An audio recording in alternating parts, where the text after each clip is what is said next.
Doctora Lorena Delgado Enríquez, coordinadora del proyecto Universidad Autónoma de Manizales, la política de envejecimiento y vejez de Manizales ya está mucho más consolidada. Hoy precisamente será una socialización en el auditorio de esta institución educativa. Cuéntenos los adultos mayores que pueden esperar a grandes rasgos de esta política y un poco de ese proceso en el cual se ha hecho la formulación. Bueno, mira, el proyecto en el que nosotros comenzamos a trabajar de la mano con la Secretaría de Desarrollo Social y con la Alcaldía en general, buscaba establecer el documento base para esa política pública, es decir, determinar cuáles son las condiciones de los adultos mayores de la ciudad, cuáles son sus principales necesidades o problemáticas y a partir de ello, siempre guiados con la política nacional de envejecimiento y vejez, determinar cuáles son las medidas más adecuadas o más pertinentes para atender a esta población. ¿Qué es lo que se van a encontrar hoy? Entonces es en primera instancia una socialización de lo que fue el estudio, cómo se hizo y cuáles fueron como los principales resultados y finalmente les vamos a exponer como resultado principal de esta investigación cuál es la propuesta para esa política pública. Ya digamos que hasta ahí llega el trabajo investigativo, ya la alcaldía ha avanzado mucho con este insumo que nosotros les entregamos a finales del año pasado y lo que nos vamos a encontrar hoy es que nos van a socializar los avances frente a la formulación del acto administrativo que va a decretar la política pública de envejecimiento y vejez.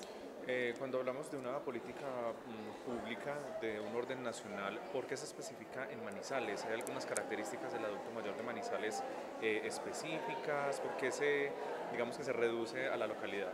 Bueno, ahí es un mandato nacional, ¿cierto? Se formula la política pública de envejecimiento y vejez a nivel nacional, que es la que da los lineamientos y determina cuáles son como los principales ejes por los cuales se tiene que atender a esta población, pero ya cada departamento y luego cada municipio tiene la obligación de aterrizar, digámoslo de alguna forma, esta política pública a las realidades o a las necesidades que se tengan en la ciudad para así determinar cuáles son las estrategias más pertinentes. Pero siempre, por supuesto, tiene que ir apalancado a lo que se haya definido a nivel nacional.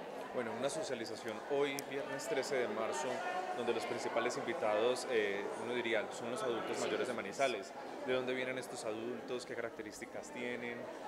Bueno, ¿quiénes han sido invitados? Por supuesto que la población prioritaria para este evento son los adultos mayores, han sido invitados también todos los representantes de las instituciones que atienden a esta población, centros día, centros vida, centros de protección social al adulto mayor, todas las instituciones que velan también por los derechos y la protección, pero también nosotros en la fase de estudio de campo asistimos a más de 1.200 casas de adultos mayores que nos abrieron las puertas de sus casas para brindarnos toda la información y por supuesto ellos son los principales invitados. Aquí también hay representantes de academia que también colaboraron mucho con nosotros en el estudio, representantes de otras instituciones y público en general, porque lo que buscamos con esto es que se pueda sensibilizar a la gran mayoría de la población de la ciudad, porque este es un tema que no le compete única y exclusivamente a los que hoy ya son adultos mayores, sino que este es algo que nos compete a todos los que de alguna forma también vamos a llegar a esa parte del ciclo vital. Dos grandes lineamientos que podamos establecer o presentar o sustraer de esa política para que la comunidad empecemos a ver, bueno, estos son los direccionamientos de la política en pro del adulto mayor. Bueno, dos grandes lineamientos. El primero, uno de los presupuestos principales que quisimos manejar durante todo el estudio es cambiar esos hitos que hay en torno a la vejez y al envejecimiento. La tendencia de nosotros siempre es que empezamos a pensar en la vejez cuando ya nos encontramos en esa etapa. Uno de los lineamientos principales de la política es que la vejez no es una circunstancia de una etapa como muy puntual, sino que tiene que ser algo que se piense desde el momento en el que se nace.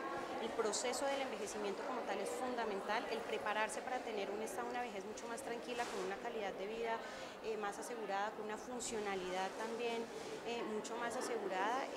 Esto solamente lo garantiza que nosotros lo pensemos desde el inicio. Ese digamos que es uno de los lineamientos fundamentales. El otro que yo podría extraer digamos de todo lo que nosotros hemos sacado es la reivindicación de esa etapa de la vida, el desmitificarlo y verlo también como una etapa muy triste, una etapa a la que todos le tenemos miedo, a la que no queremos llegar, una parte de la población que la gente ve que ya cumplieron con su papel en la sociedad y hasta ahí llegaron, no sirven para nada más.